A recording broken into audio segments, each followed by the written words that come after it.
क्या आप जानते हैं कि इंडिया में जो नए लेबर लॉ आए हैं उससे आपके इन हैंड सैलरी जो है वो कम हो जाएगी।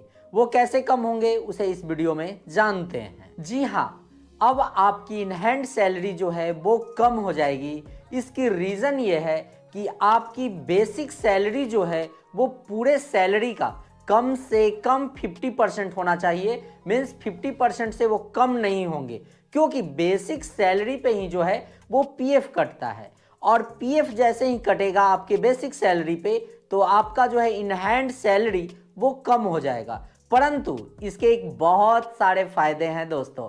इसका फायदा ये होगा कि आपके पीएफ बैलेंस जो है उसमें इंप्रूवमेंट आएगी और आपकी जो रिटायरमेंट फंड है वो भी बड़ा होगा। तो ये फायदे आपको देखने वाले हैं, परंतु फिलहाल में जो है आपके इन हैंड सैलरी वो कम हो जाएंगे। नए लेबर लॉ में सेकंड बदलाव ये हुए हैं कि कोई भी कंपनी जो है एक दिन में आपसे अधिकतम 12 घंटे ही काम करा सकती है, परंतु एक सप्ताह में वो मैक्सिमम 48 आवर होनी चाहिए।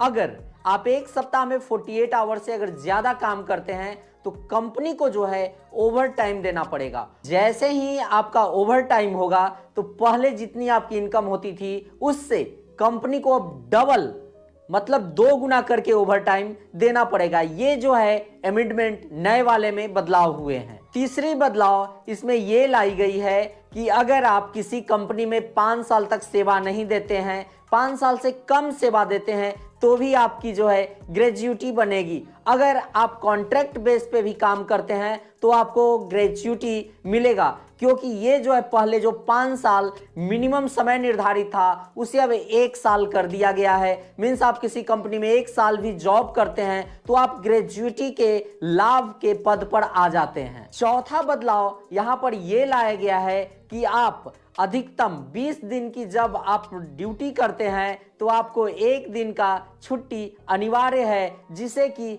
अर्न लीव कहा गया है। तो ये चौथे बदलाव यहाँ पर देखे गए हैं। नए लेबर लॉ में जो है वो रिट्रेंच कर्मचारियों के लिए एक बहुत बड़ा बदलाव किया गया है। अब हम बात करते हैं कि रिट्रेंच कर्मचारी क्या होती है। तो रिट्रेंच कर्मचारी उन्हें कहा जाता है जिनकी नौकरी खत्म हो गई है या समाप्त कर दी गई है। तो उन्हें जो है कंपनी जो मुआवजा होगा उसके साथ ही साथ 15 दिन की सैलरी के बराबर 15 दिन के सैलरी के बराबर री-स्किलिंग फंड जो है वो देगी। री-स्किलिंग फंड जो है वो इसलिए दिया जाएगा जो कर्मचारी नौकरी से निकाले गए हैं वो नई